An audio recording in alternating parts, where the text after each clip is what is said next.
Hello, everyone. I'm Jonathan. And I'm Day. How a Bill Becomes a Law in the U.S., Part 1. In this lesson, we'll listen to a conversation between Mark and Sheila in the office and learn about using passive voice. Mark and Sheila are having a conversation about ongoing legislation. It's a serious business topic, so they will be speaking professionally, but not overly formally. All right, ready to go? Let's listen to the conversation.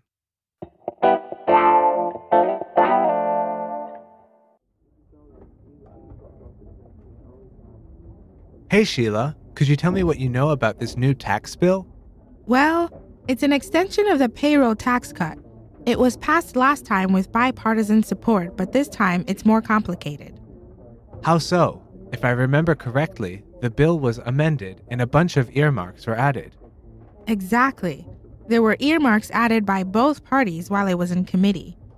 2 big earmarks. One funding a new military base in the chairman's home state, and one for a big grant for a university in the ranking member's district were added. Those greedy representatives. Now it's gridlock, I assume. Yes. Democrats and Republicans are refusing to give up on their projects, and the president has threatened to veto the bill if the earmarks aren't removed. Business as usual, I'm afraid. Any idea how it will be resolved? Well, I think if they can remove the biggest earmarks, it won't be vetoed. Yeah, the president will probably compromise on the smaller ones. It's just going to be difficult to get the representatives to let go of their pet projects.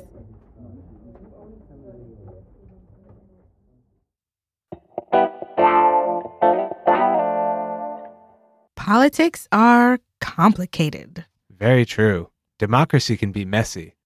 Just as in any system of government, every representative and senator has their own interests that they try to take action on.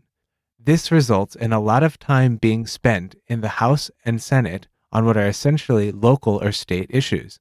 Representatives and senators often add earmarks to bills to support projects from their areas.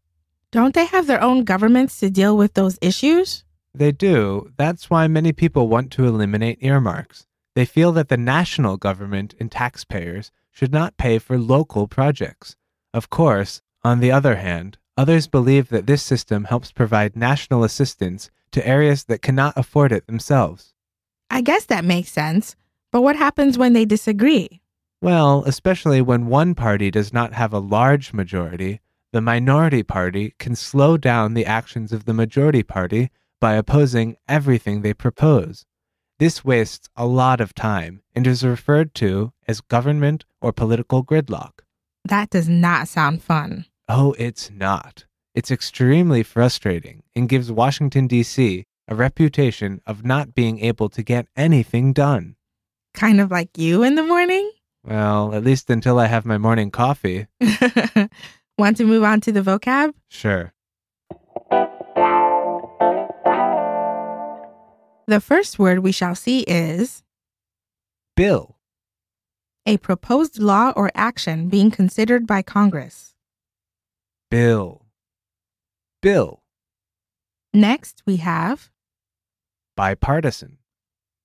Both Republican and Democratic parties together. Bipartisan. Bipartisan. Next is earmark. Language inserted into a bill but unrelated to the bill that gives funding to a special project, usually in Congresspeople's home states. Earmark. Earmark.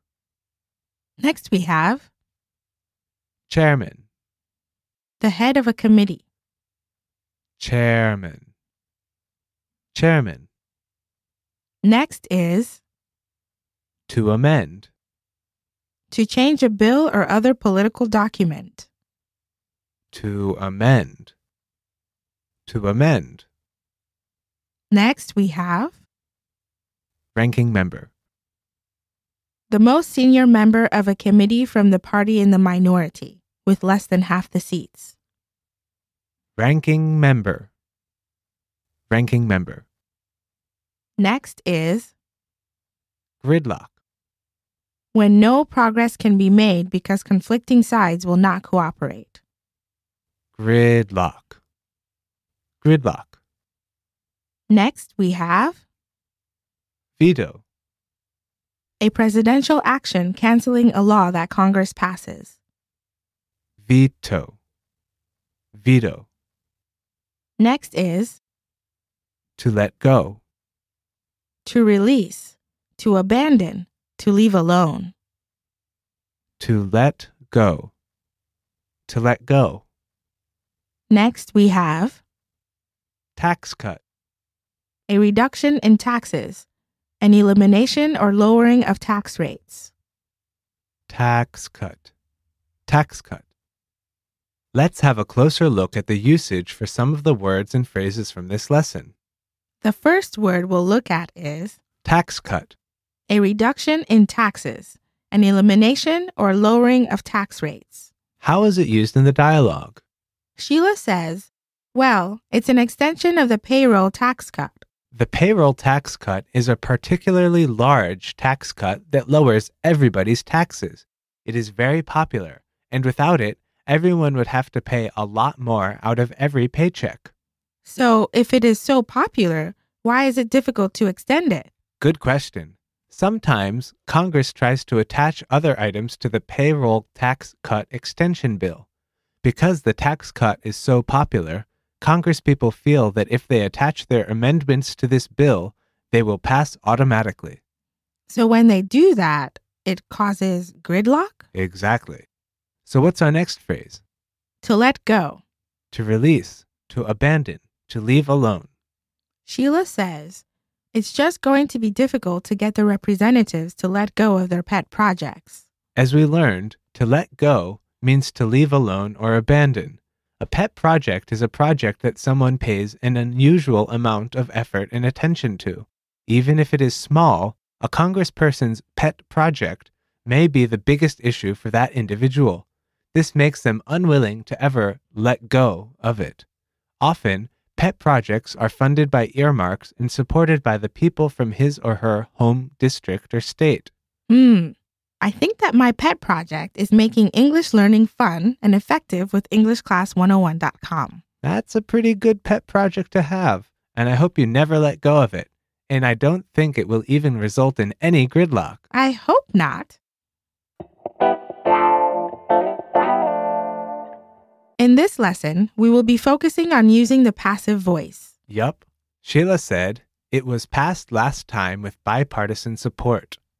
We usually prefer active voice when writing, but we will often hear passive voice in conversation, like Sheila used here. Passive voice can be used with an explicit subject or an implied, unspoken subject, but always utilizes the to be verb. When we have an explicit subject, we always use by to show who did the action. Want to give us some examples, Dede? Sure. The bill was passed by the House and the Senate. The new telephone was made by Nokia. The pizza was eaten by a dog. Great. In these cases, we know who did the action and can easily put them in active voice if we are confused by the meaning. How could we say, the bill was passed by the House and Senate in active voice? The House and Senate passed the bill? That's right. What about the pizza was eaten by a dog? I guess that would be a dog ate the pizza. Perfect. Having an explicit subject in the sentence makes it easy to understand the action. However, we often use the passive voice to express sentences with an implied or unspoken subject. Why don't you give us some examples of that? Okay. The project was completed on time. The bank was robbed on Tuesday at around noon. The criminal was found hiding in an empty house. In these three sentences, we cannot know who the subject is 100%, but it's not so important. We use passive voice to emphasize the object of the sentence. Looking at these sentences, we are emphasizing the project's completed status, the bank having been robbed, and the criminal having been found.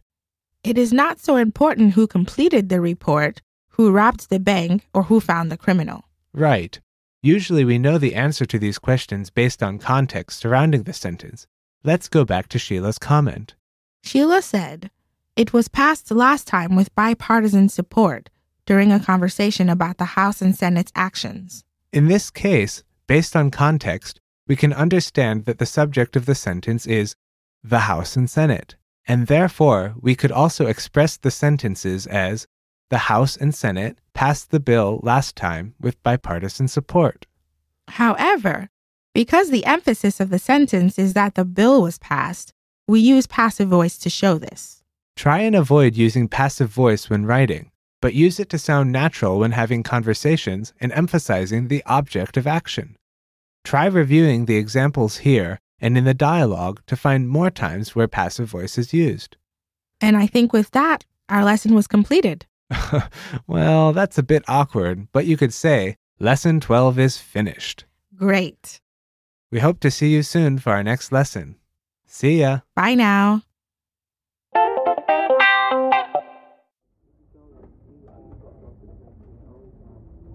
Hey Sheila, could you tell me what you know about this new tax bill?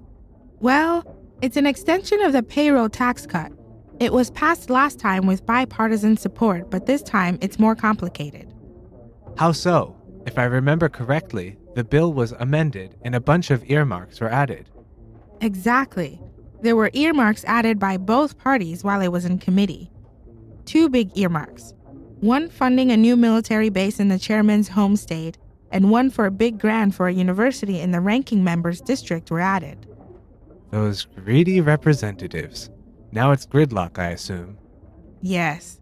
Democrats and Republicans are refusing to give up on their projects, and the president has threatened to veto the bill if the earmarks aren't removed.